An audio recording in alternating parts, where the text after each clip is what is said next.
It happened at that time that Judah went down from his brothers and visited a certain Adullamite, whose name was Hirah.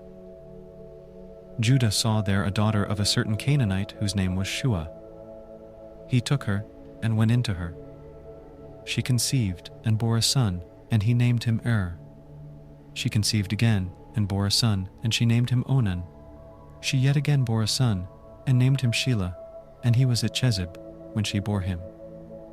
Judah took a wife for his firstborn, and her name was Tamar. Judah's firstborn, was wicked in the sight of Yahweh. Yahweh killed him. Judah said to Onan, "Go into your brother's wife, and perform the duty of a husband's brother to her, and raise up seed to your brother."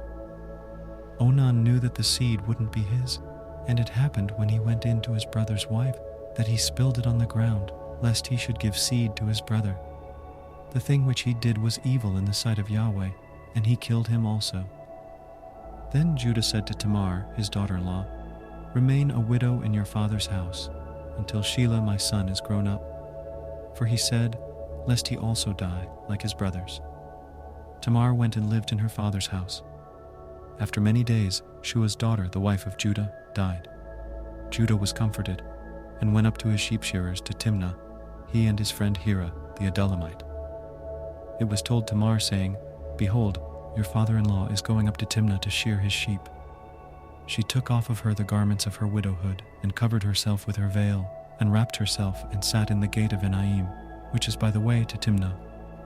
For she saw that Shelah was grown up, and she wasn't given to him as a wife.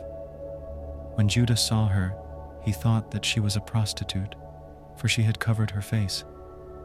He turned to her by the way and said, "Please come, let me come in to you." For he didn't know that she was his daughter-in-law.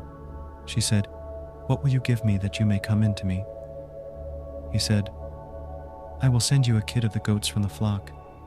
She said, "Will you give me a pledge until you send it?" He said, "What pledge will I give you?" She said, "Your signet and your cord, and your staff that is in your hand." He gave them to her, and came in to her, and she conceived by him.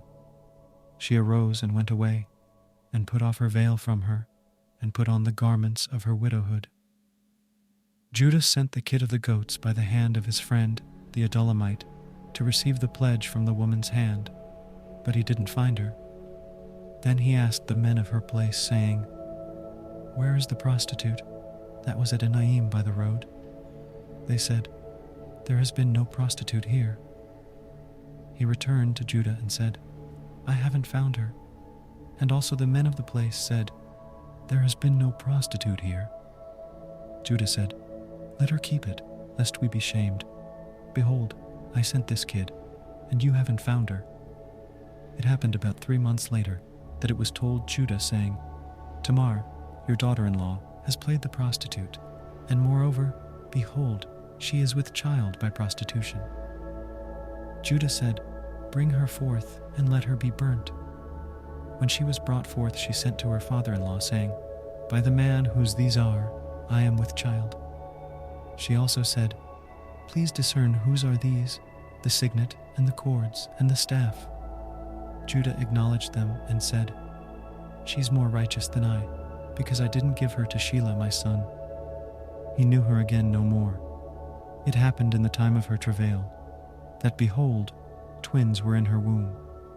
When she travailed, one put out a hand, and the midwife took and tied a scarlet thread on his hand, saying, "This came out first." It happened, as he drew back his hand, that behold, his brother came out, and she said, "Why have you made a breach for yourself?" Therefore his name was called Perez. Afterward his brother came out, that had the scarlet thread on his hand, and his name was called Zerah.